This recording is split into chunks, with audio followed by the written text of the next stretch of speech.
അസ്സലാമു അലൈക്കും വറഹ്മത്തുള്ളാഹി വബറകാതുഹു. ഞാൻ മുനവറലി ശിഹാബ് തങ്ങളാണ് പാണക്കാട് നിന്ന്. ഞാൻ ഈ ഒരു വോയിസ് വരുന്നത് നമ്മുടെ പ്രിയപ്പെട്ട PC അഷ്റഫ് സഖാഫി, അദ്ദേഹം വളർന്നു പോരുന്ന ഒരു യുവ പണ്ഡിതനാണ്. അദ്ദേഹം ഗുരുതരമായ ഒരു രോഗം ബാധിച്ച് ചികിത്സ തേടിക്കൊണ്ടിരിക്കുകയാണ്. മജ്ജ മാറ്റിവെക്കുക എന്നുള്ളതാണ് ഡോക്ടർ നിർദ്ദേശിച്ച ഒരു പരിഹാരം.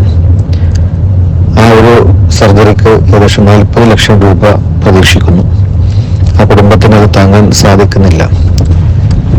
നിങ്ങളൊക്കെ ആ കുടുംബത്തിന്റെ കൂടെ നിന്നുകൊണ്ട് അദ്ദേഹത്തിന്റെ ചികിത്സക്ക് വേണ്ടി എല്ലാ രീതിയിലുമുള്ള സഹായ സഹകരണങ്ങൾ ചെയ്യണമെന്ന് അഭ്യർത്ഥിക്കുകയാണ്. അള്ളാഹു അവർക്ക് പെട്ടെന്ന് ശിഫ നൽകുമാറാവട്ടെ. ഈ ഒരു ചേർത്ത് പിടിക്കലിന് നിങ്ങൾ കൂടെ ഉണ്ടാവണം. അള്ളാഹു സഹായിക്കുന്നവർക്ക് എല്ലാ അർഹമായ പ്രതിഫലം നൽകുമാറാവട്ടെ എന്ന് പ്രാർത്ഥിക്കുന്നു. അസ്സലാമു അലൈക്കും.